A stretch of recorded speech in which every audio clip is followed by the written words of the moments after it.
Hi, ഇന്ന് ഞാനൊരു ഇലയുടെയാണ് കേട്ടോ ഉണ്ടാക്കാൻ പോകുന്നത്. അതിനായിട്ട് മാവ് കുഴച്ച് വെച്ചിട്ടുണ്ട്. നല്ല സോഫ്റ്റായിട്ട് മാവ് കുഴച്ച് വെച്ചിട്ടുണ്ട് കേട്ടോ. പിന്നെ നാളികേരം പഞ്ചസാരയാണ് ഞാൻ മിക്സ് ചെയ്തിരിക്കുന്നത്. കാരണം ഇവിടെ മക്കൾക്ക് ശർക്കര ഇഷ്ടമല്ല, അതുകൊണ്ട് പഞ്ചസാരയാണ് കേട്ടോ എടുത്തിരിക്കുന്നത്. അപ്പോൾ മാവ് നന്നായിട്ടൊരു ഉണ്ടാക്കി അതിന് ശേഷം ഇലയിൽ വെച്ച് നന്നായി പരത്തിയെടുക്കാം.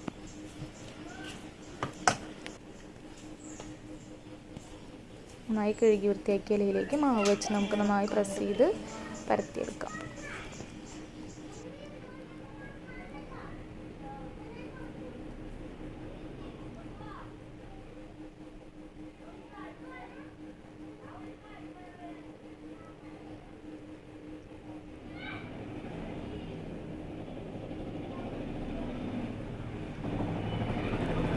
നന്നായി പരത്തിയെടുത്ത മാവിലേക്ക് നാളികേരം പഞ്ചസാരയും കൂടി മിക്സ് ചെയ്ത് വെച്ച് നമുക്ക് നന്നായി ഇട്ട് കൊടുത്ത്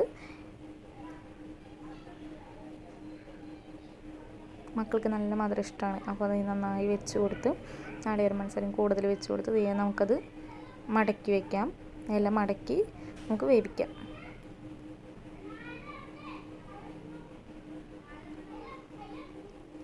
ഇലയുടെ നടുവഴിച്ച് മടക്കിയിട്ട് ഞാൻ ഒരു 3-4 എണ്ണം ഉണ്ടാക്കിയിട്ടുണ്ട്.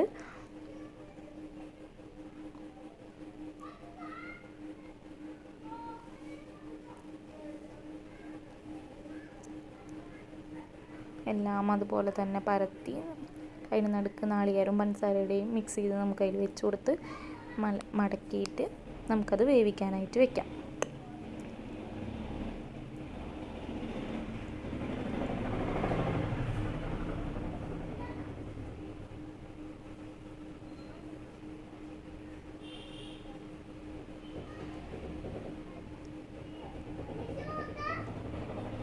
ഇഡ്ഡലി തട്ട് വെച്ചതിന് ശേഷം അതിൻ്റെ ഉള്ളിലേക്ക് ഒരു ഇഡ്ഡലി തട്ടിൻ്റെ നമുക്ക് കമത്തി ഇങ്ങനെ ഇട്ട് അതിലേക്ക് മുകളിലേക്ക് ഇല ഓരോന്നോരോന്നായി വെച്ച് കൊടുക്കാം.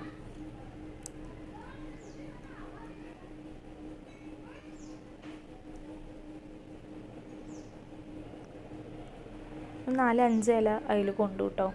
ആ 4-5 എണ്ണം അതിൽ വെച്ച് നന്നായി അടച്ച് വെച്ചൊരു 10 മിനിറ്റ് നമുക്ക് നന്നായി ആവി കയറ്റിയെടുക്കാം.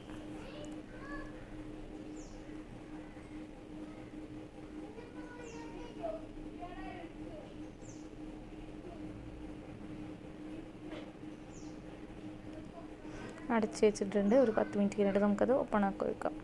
നന്നായി വെന്തിട്ടുണ്ട് കേട്ടോ. അപ്പോൾ അതിൽ ഞാൻ ബാക്കി വന്നത് കുറച്ച് മാവ് എടുത്തിട്ട് 2-3 ഉണ്ടയും കൂടി ഞാൻ ഉണ്ടാക്കിയിട്ടുണ്ടായിരുന്നു. കാരണം ഇവിടെ മക്കൾക്ക് ഉണ്ട ഇഷ്ടമാണ്. ഞാൻ ഉണ്ടയും കൂടി ബാക്കിയുണ്ട് ഞാൻ ഉണ്ടാക്കിയിട്ടുണ്ടായിരുന്നു.